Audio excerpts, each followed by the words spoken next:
Hello everyone and welcome back to my channel Edmond Mindaros, and for today's quick tutorial I'm going to show you guys on how to view, customize and clear your personal dictionary on your Windows 10 or Windows 11 computer.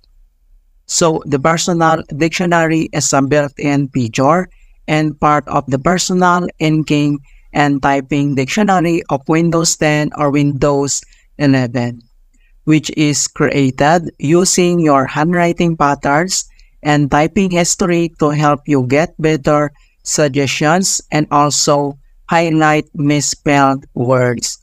Kung paano ba natin ito isolve, and without further ado, and let's go ahead. So all you have to do is to open up on the search menu, and then dito sa search for apps, so type mo rin dito yung settings and then click mo lang dito yung open.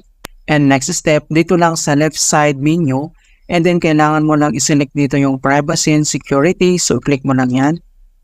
And then dito sa right side ay kailangan mo na mag-scroll down, and then dito lang sa Windows permissions under nito ay kailangan mo lang iselect dito yung inking and typing personalizations. Okay, so kailangan mo lang itong i-click.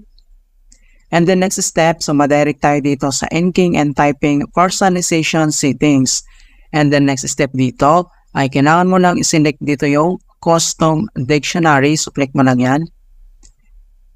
Alright, so dito sa custom dictionary, so this dictionary is used to make better typing suggestions and improve handwriting recognitions for each of the languages you use. Okay? So kailangan mo lang i-click tong clear your custom dictionary. So click mo lang yan. And then pop-up itong notifications, clear your custom dictionary, and then click mo lang dito yung clear, and then wait natin. Alright. So, ganun lang po kasimple. Okay? So, ganun lang po kasimple on how to view, customize, and clear your personal dictionary in Windows 10 or Windows 11. And please don't forget to like this video, subscribe to my channel for more quality content. Thank you guys and see you in my next tutorial.